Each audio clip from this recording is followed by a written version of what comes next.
So may buntag sa tanan, no? So we are here in Maria Luisa Properties and natadiri guys kay murag mamili tag balay.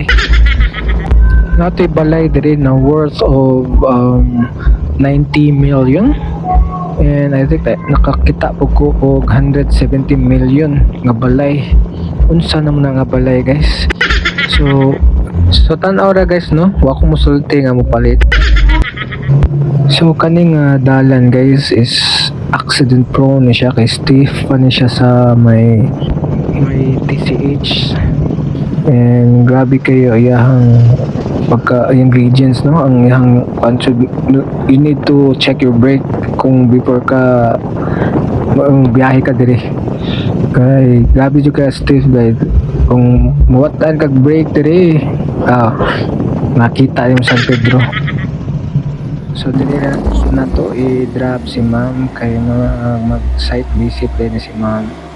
So thank you ma'am. So bless kay guys, no, na pagbalik na to dito sa Banilad na ay book nga sulod kay si ma'am Payala. So dili sayang ato ang pagbalik dito sa Banilad. And that's it guys. Thank you for watching.